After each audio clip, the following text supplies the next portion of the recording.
बिस्मिल्लाहिर्रहमानिर्रहीम। अगर मियाँ बीवी के दरमियान हम बिस्तरी हो जाए तो एक बहुत अहम मसला पैदा होता है। क्या जिन कपड़ों में हम बिस्तरी हुई हो उन्हीं कपड़ों में नमाज पढ़ सकती हैं? अगर कोई शख्स जनाबत की हालत में किसी चीज़ को छू ले तो क्या वो चीज़ भी नापाक हो जाती है?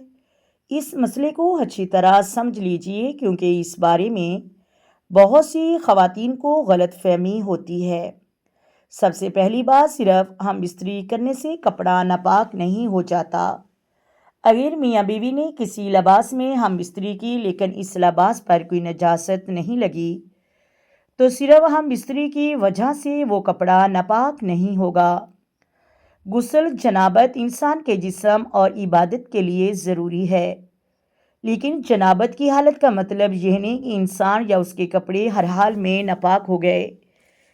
अल्लाह ताला ने जनाबत की हालत में नमाज के लिए गुस्ल का बहुत अहम हुक्म दिया है। कुरान पाक में इरशाद है कि जब तुम जनाबत की हालत में हो तो पाकी हासिल करो, लिहाजा अगर किसी औरत या मर्द पर गुस्ल जनाबत फ़र्ज हो गया है तो नमाज से पहले गुस्ल करना बहुत ज़रूरी है। लेकिन यहाँ एक अहम फ़र्क समझिए, जनाबत अलग चीज़ है और कपड़े पर नजासित लगना एक अलग चीज़ है।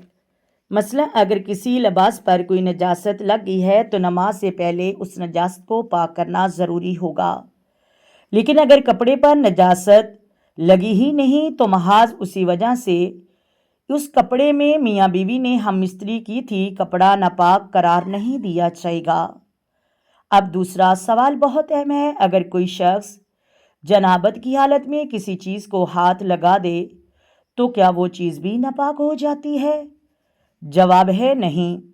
जनाबत की हालत में इंसान खुद नापाक चीज़ नहीं बन जाता कि उसके हाथ लगने से हर चीज़ नापाक हो जाए।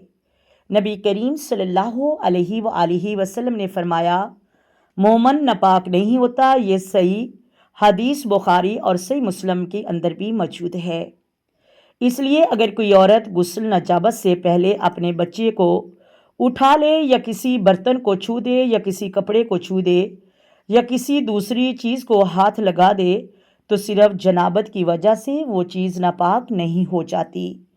यह एक और बात बहुत ज़रूरी है, अगर किसी चीज़ पर हकीकतन जनाबत लग जाए, मसलन नजासत का कोई मादा कपड़े पर या जिस्म पर लग जाए तो फिर उस नजासत को पाक करना बहुत ज़रूरी होगा। इसी तरह बहुत सी ख़वातीन को ये भी गलत फहमी होती है कि सिर्फ कपड़े पर नजासत हमको नज़र आए तो फिर ही हम दूसरे कपड़े पहने।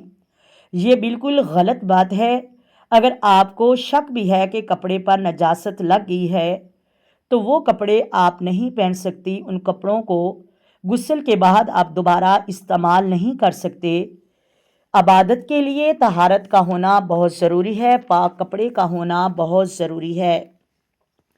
मेरी मोहतरम इस्लामी बहनें, बेहतर तो यह है, इंसान को ज़िंदगी मौत का नहीं पता।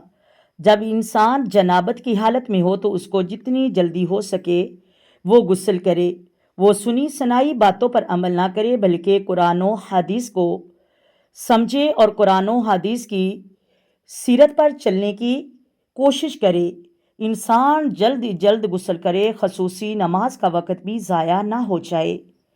अब असल सवाल दोबारा याद रखिए, जिन कपड़ों में हम बिस्तरी हुई हो क्या उन कपड़ों में नमाज पढ़ सकते हैं?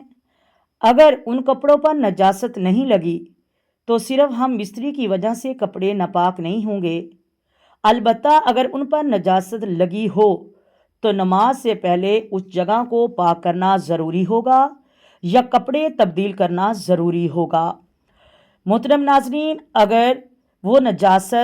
अगर जिस कपड़े पर खुश्क हो जाए तो उस कपड़े को धोना बहुत लाजिम हो जाता है। तो ये छोटी छोटी जो हमारी गलत फहमियाँ हैं इनको हमको दूर करना चाहिए और इनको समझना भी चाहिए। ख़ास तौर पर अक्सर मेरी इस्लामी बहनें नजासत लगी भी हो तो वो कपड़े पहन लेती हैं, उनको ऐसे मसाइल का नहीं पता होता, उसी में वो नमाज पढ़ लेती हैं, उसी में वो अपनी इबादत करना शुरू कर देती हैं। उन कपड़ों में हमारी इबादत नहीं होती, کیونکہ جس پر نجاست لگ جائے اس سے ہم نماز کیسے پڑھ سکتے ہیں، اس سے ہم عبادت کیسے کر سکتے ہیں۔ ہاں، ہم مستری سے ایک بات یاد رکھیے، ہم مستری کرنے سے صرف کپڑے ناپاک نہیں ہو جاتے، جب تک ان پر کوئی داغ نہ لگ جائے، کوئی نجاست نہ لگ جائے، اس وقت تک وہ کپڑا پاک ہوگا۔ اگر اس پر کوئی نجاست کا نشان نظر آئے یا آپ کو شک بھی پڑ جائے تو وہ کپڑے تبدیل کرنا بہت ضروری ہیں۔ اللہ تبارک و تعالیٰ، میری دعا ہے کہ ہم کو دین کی صحیح سمجھ عطا فرمائے، ہماری ماؤں، بہنوں، بیٹیوں کو دین کی ضروری مسائل سیکھنے اور ان پر عمل کرنے کی توفیق عطا فرمائے، آمین یا رب العالمین۔ اور دوسری بات میں یہ کرتی چلوں کہ جنابت کی حالت کے اندر اگر کسی ماں کا چھوٹا سا بچہ ہے تو وہ رو رہا ہے تو وہ وضو کر کے اپنے بچے کو دودھ پلا سکتی ہے، اس میں کوئی حرج نہیں۔